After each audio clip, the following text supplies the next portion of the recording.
Hi there, you tune in to Nightline with me, Zahir, Kelvin, Abdullah. News making the headlines. Stern action to be taken against those who incite racial, religious hatred. And nearly 100,000 homes in Australia left without power as Cyclone Alfred nears landfall. At least 100,000 homes across eastern Australia were left without power, while thousands of residents were ordered to evacuate as Cyclone Alfred lashed the region with torrential rain, fierce winds and towering waves. According to the Bureau of Meteorology, wind gusts exceeding 100 kilometers per hour pummeled the coastal border between Queensland and New South Wales overnight, while the storm remains approximately 200 kilometers offshore. Authorities have shut more than 1,000 schools in southeast Queensland and 280 in northern New South Wales, while public transport across the city has also been halted. Alfred is due to make full landfall at 8 a.m. local time on Saturday, while damaging wind and heavy to intense rainfall is still forecast, bringing the possibility of life-threatening flash flooding. The Weather Bureau said destructive wind gusts are no longer expected. The tropical cyclone will be the first to directly hit southeast Queensland and northeast New South Wales in more than 50 years. Back home, Prime Minister Datuk Seri Anwar Ibrahim has instructed all enforcement and security agencies to take firm and uncompromising action against anyone inciting racial or religious tensions. The directive was issued during the Cabinet meeting on Friday. In a statement, Unity Government spokesman Dato' Fahmi Fadzil said during the meeting various current issues were discussed, including the spread of racial and religious sentiment on social media. Fahmi, who is also Communication Minister, emphasized that all parties must uphold unity and harmony within society by fostering mutual understanding and respect for one another while abiding to the country's laws for mutual well-being. Earlier on Friday, Anwar warned political parties not to weaponize religious issues for personal gain, as exploiting such matters will only deepen divisions and harm national unity. Terutama pimpinan mana-mana parti ataupun pimpinan masyarakat, janganlah tunggang isu ini untuk kepentingan peribadi.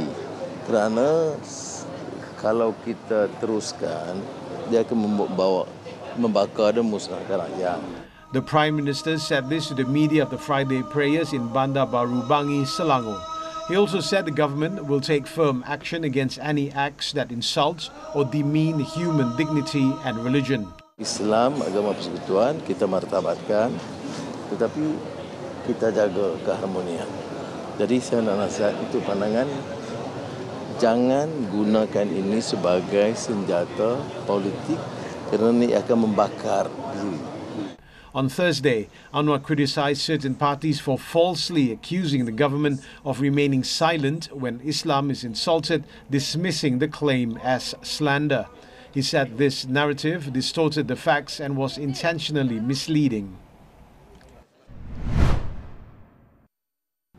Meanwhile, the Malaysian Department of Islamic Development, JAKIM, will work with authorities such as the police, the Malaysian Communications and Multimedia Commission, MCMC, and state Islamic departments to ensure cases of insulting Islam are brought to justice. In a statement, Minister in the Prime Minister's Department for Religious Affairs, Datuk Muhammad Naim Mokhtar, expressed regret over the actions of certain individuals who disregard religious sensitivities in the country, leading to public unrest. He urged all parties to respect the law and the ongoing investigation by the authorities in the interests of the nation. The government is considering providing special incentives to bottled cooking oil packaging companies to speed up the release of supplies into the market. This is one of the intervention measures aimed at stabilizing the availability of bottled cooking oil and addressing the ongoing supply disruption. The decision was made by Prime Minister Datuk Seri Anwar Ibrahim and the Finance Ministry following a special briefing by the Domestic Trade and Cost of Living Ministry on Friday.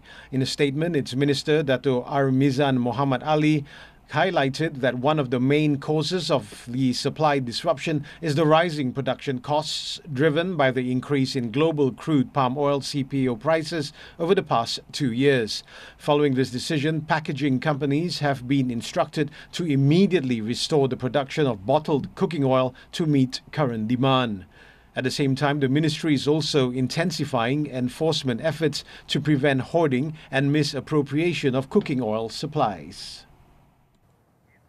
The Election Commission EC announced on Friday that the by-election for the Air Kuning state seat in Perak will be held on April 26. The Commission also said that nominations will be held on April 12th, while early voting scheduled for April 22nd. EC Chairman Datuk Sri Ramlan Harun made the announcement after chairing a meeting on the Air Kuning by-election in Putrajaya. The by-election is being held following the death of its incumbent, 58-year-old Isam Sharudin of UMNO, on February 22nd. Ramlan said the campaign period for the by-election will run for 14 days to begin immediately after contesting candidates are announced on April 12th and to end at 11:59 p.m. on April 25th. Bagi tujuan memantau aktiviti kempen pilihan raya sepanjang tempoh rasmi berkempen, SPR akan menubuhkan satu pasukan penguatkuasa kempen pilihan raya yang turut dianggotai oleh wakil daripada pihak Polis Raja Malaysia, pihak berkuasa tempatan dan calon yang bertanding.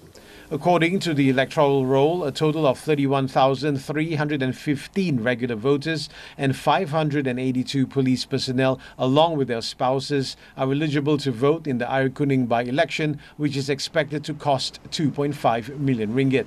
In the 15th general election, the late Isam, representing Barisan Nasional, won the seat with a majority of 2,213 votes in a five-cornered contest.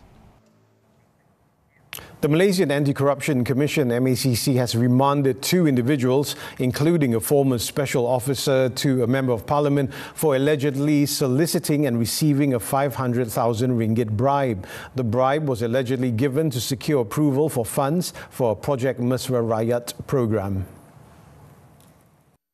The 4-day remand order was issued by Magistrate Eza Zulaika Rohanuddin at the Putrajaya Magistrates Court following an application by the MACC. Both male suspects in their 30s were detained when their statements were recorded at the MACC headquarters on Wednesday.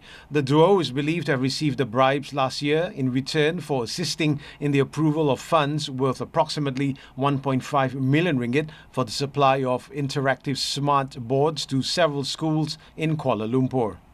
MACC Senior Director of Investigations, Dato' Zainal Darus, confirmed the arrest and said the case is being investigated under the MACC Act.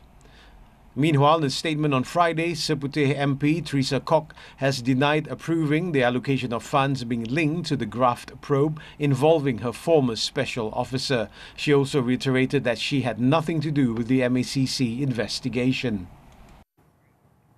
In Selangor, authorities busted a scrap processing plant in Taman Perindustrian Meru in Klang that was illegally processing e-waste with total seizures amounting to 33.18 million ringgit. Marine Police Region 1 Commander, Assistant Commissioner Rosli Chiari, said more than 1 million kilograms of various types of metal were seized in the raid on Thursday.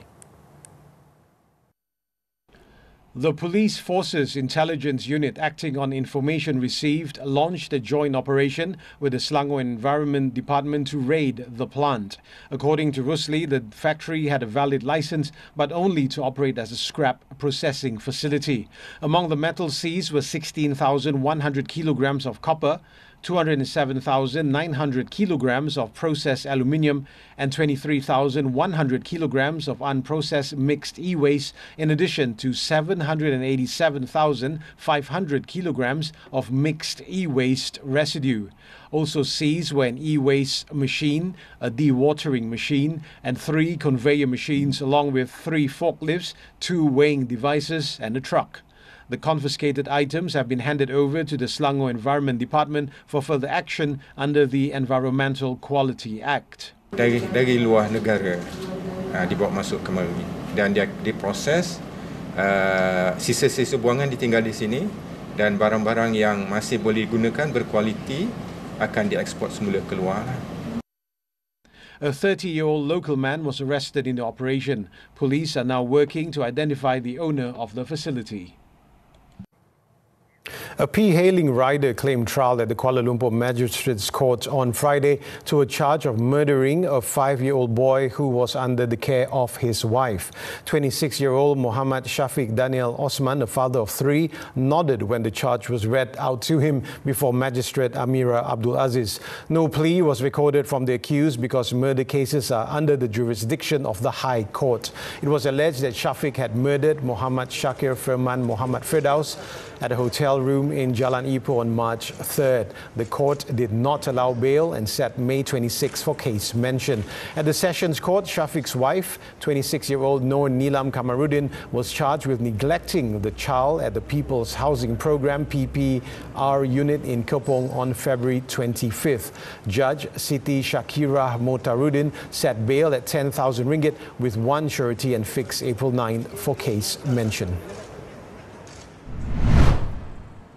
In a separate magistrate's court, a police officer pleaded not guilty to a charge of stealing 300,000 ringgit and a Prada bag last month. 45-year-old Inspector Azlan Sudin, the officer in charge of a police station, made the plea after the charges were read before Magistrate Farah Nabiha Muhammad. The accused, along with another individual who remains at large, was charged with stealing cash and belongings from a 35-year-old woman at a condominium unit in Bukit Jalil on February 21st. The court set bail at 3,000 ringgit with one surety and fixed May 21st for the next case mention. In Malacca, an unemployed man was charged in the Aikaro Magistrates Court on Friday with the murder of a part-time female singer. The accused, 54-year-old Hong Yu Peng, nodded in understanding when the charge was read to him before Magistrate Nor Afika Radia Zainurin. No plea was recorded as the case falls under the High Court's jurisdiction. Hong allegedly murdered 52-year-old Ling Lu Cheng at a house in Taman Sri Mangga, Malacca Tengah on February 22nd. The court fixed April 21st for the next case mention. In the incident, the victim, a mother of 3, was found dead with 14 stab wounds on her body. She is believed to have been murdered by her boyfriend out of jealousy.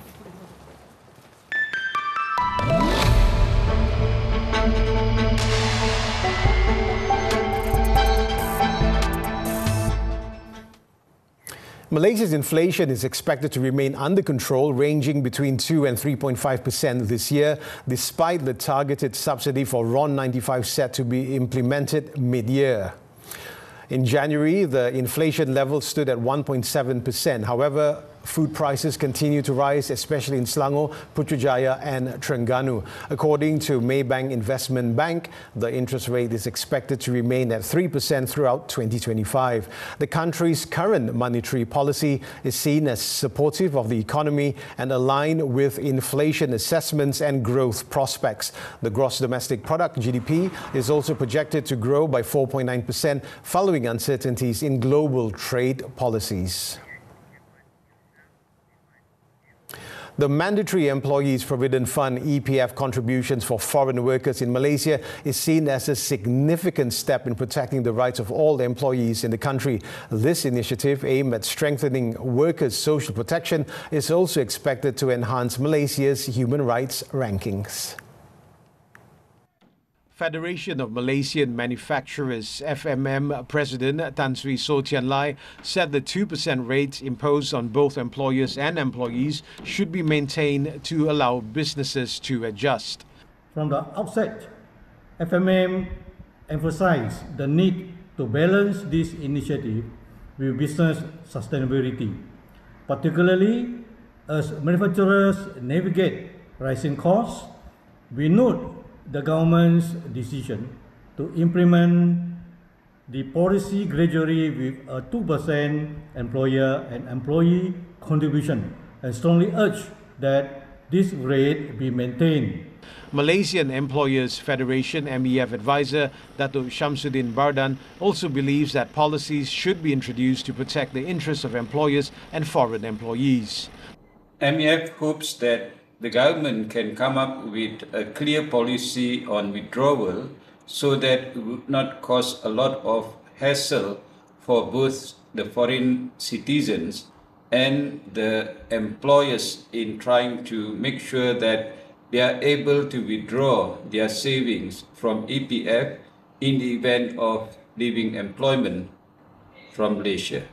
On Thursday, the Dewan Rakyat passed amendments to the EPF Act 1991, which will make EPF contributions mandatory for foreign workers. Second Finance Minister Amir Hamzah Azizan said the policy is expected to be implemented in the fourth quarter of this year.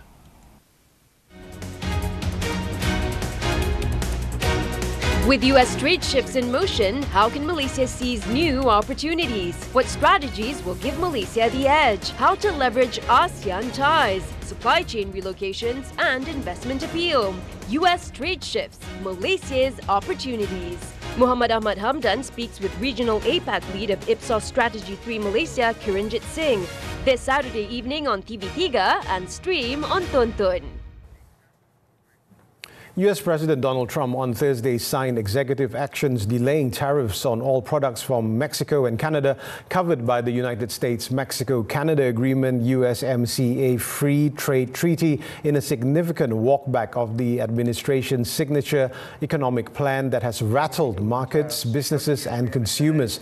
The tariffs will be delayed until April 2nd. The executive actions follow a discussion Trump held Thursday with Mexican President Claudia Sheinbaum and negotiations between Canadian and Trump administration officials. With the pause in effect, Mexico said it will not announce previously planned retaliatory measures against the U.S. tariffs, while Canada will now pause their planned second round of tariffs on over 4,000 U.S. goods until April 2nd.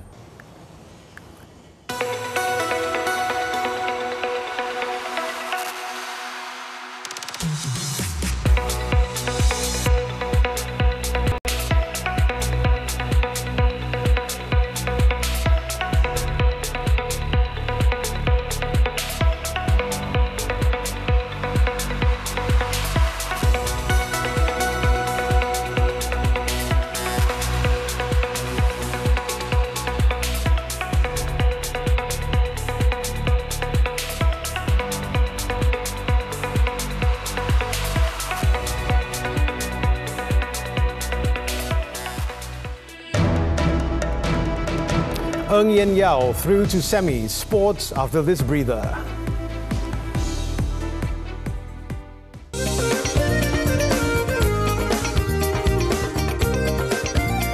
Burung kenari terbang ke awan, sinar jingga terangi awan, indahkan memori di bulan Ramadan di TV3 siaran pilihan. Dalam kesederhanaan kita capai kemuliaan, dalam kesabaran kita raih kemenangan. Salam Ramadan daripada saya, Fitri Yahya.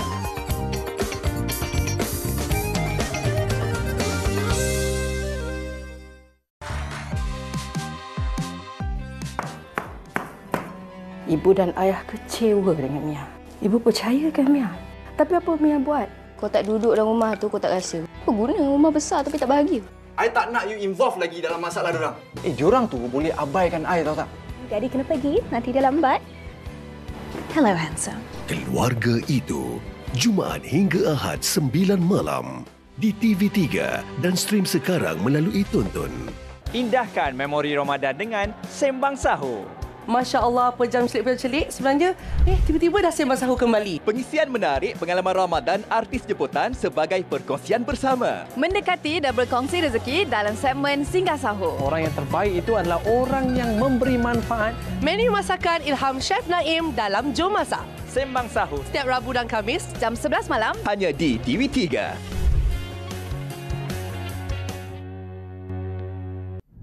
Negeri nan permai penuh warisan. Ketukan genta ini membawa 1001 kisah. Genta ni tradisi dia bertujuan memaklumkan tentang kebakaran, malapetaka ataupun berkait dengan istiadat diraja.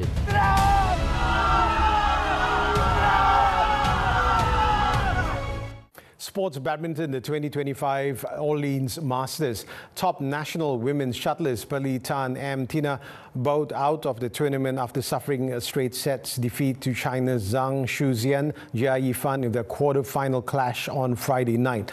The Chinese duo took the first set 21-15.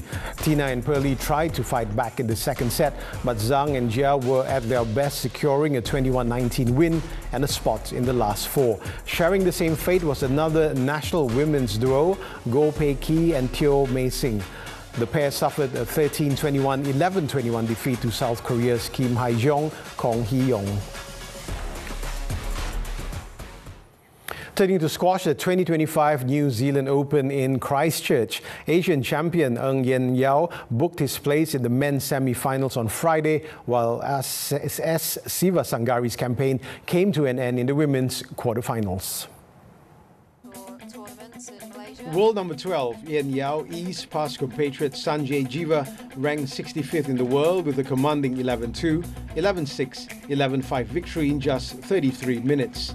Yen Yao, who lifted the Malaysia Cup title in November, will face second seed Marwan El Shorbagy of England in the semi-finals on Saturday. The 27-year-old Malaysian is out for revenge against world number 10 Marwan, having lost to him in their previous two encounters. However, it was disappointment for world number 7 Siva Sangari, who suffered a shock 11-9, 11-6, 11-8 defeat to world number 9 Rowan El Arabi of Egypt in 32 minutes. Moving on to football, the Saudi Pro League. The title race took another dramatic twist after leaders Al Ittihad were held to a 1-1 away draw by Al Qadisiyah. After a goalless first half, the pace picked up when former Arsenal forward Pierre-Emerick Aubameyang swept home in stoppage time to give Al Qadisiyah the lead. The hosts were within seconds of recording a historic win, but with virtually the last action of the match, Karim Benzema floated the cross into the penalty area and N'Golo Kante poked the ball beyond goalkeeper Cohen Castiles and into the net. The match finished 1-1, marking Al Ittihad's third draw in a row and the third consecutive time they have conceded in stoppage time. Despite this, they remain atop the table with 58 points, 7 ahead of third place Al Qadisiyah.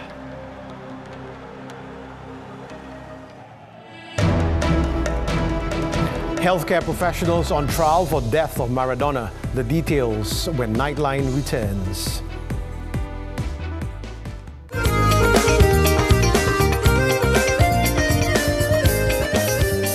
Takkan tiap tahun berbuka puasa sendiri. Jangan sedih-sedih. Kan ada TV3 yang menemani. Selamat Ramadan, indahkan memori di TV3.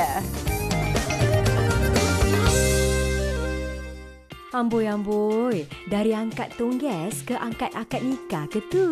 Duit hantaran yang mak Yasin minta, dah ada. Yang mak Ayah minta tu? Kenapa 20,000 je? Kenapa tak lebih?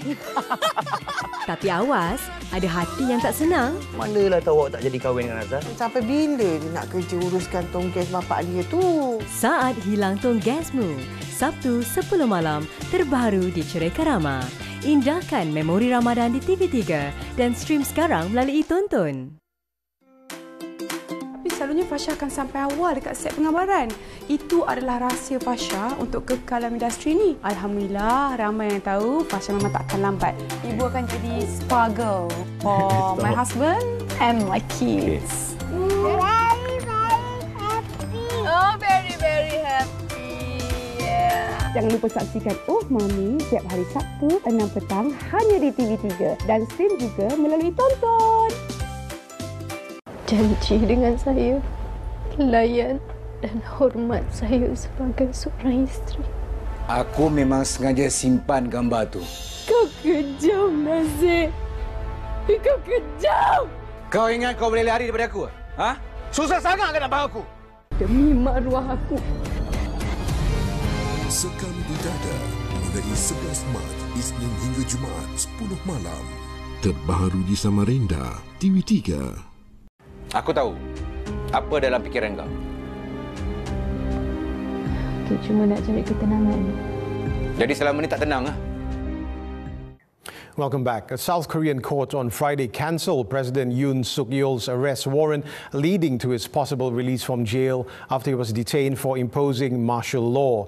The annulment took place after the president filed a request to cancel his detention, pleading that the warrant issued against him was illegal. The Seoul Central District Court concluded that the insurrection charges indictment was filed after Yoon's detention period had expired. However, the cancellation of Yoon's arrest does not guarantee his immediate freedom, as he will only be arrested if the prosecutor waives the right to appeal or does not file an appeal within the prescribed period.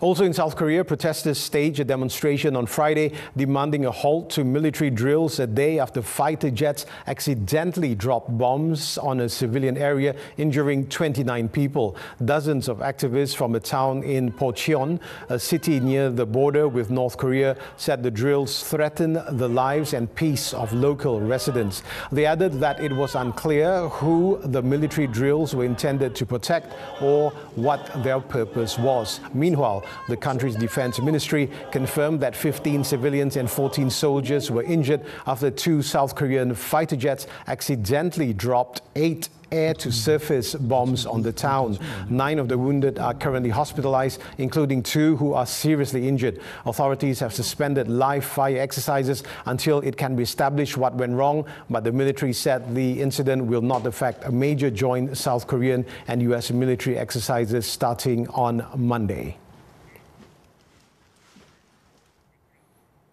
Eurostar trains to and from Paris have been suspended following the discovery of an unexploded World War II bomb early on Friday near the world's 3rd busiest train station. The bomb, weighing 500 kilograms, including 200 kilograms of explosives, was discovered by construction workers replacing a railway bridge. The device was found 2.5 kilometers outside of Paris along railway tracks in the nearby town of Saint-Denis.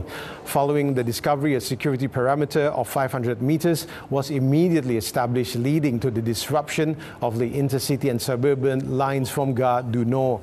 The finding led to the severe disruption of both domestic and international travel at Paris's bustling Gare du Nord station, which an estimated 220 million visitors pass through every year. Services to London and Brussels have also been hit.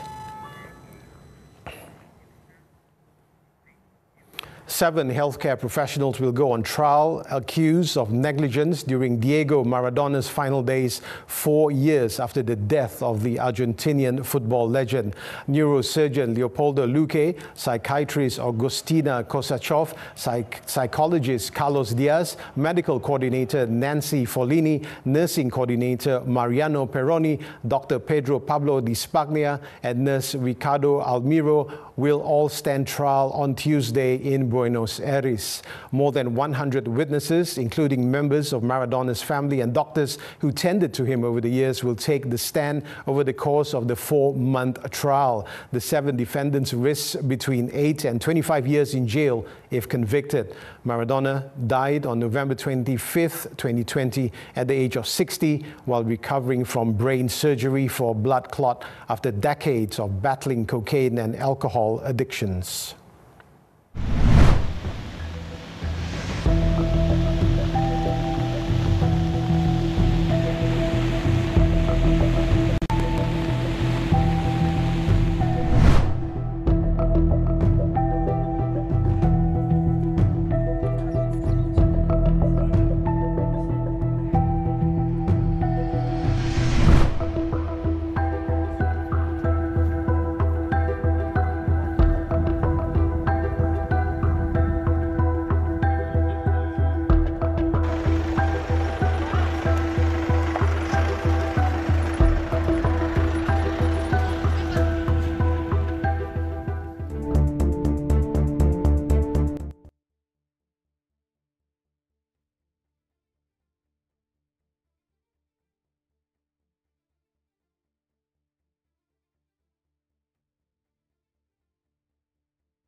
Before we leave, let's take a look as a Russia coffee house takes a morning twist of late-night raves. With that, I'm Zahir, Kelvin, Abdullah. Thank you for watching and selamat bersahur.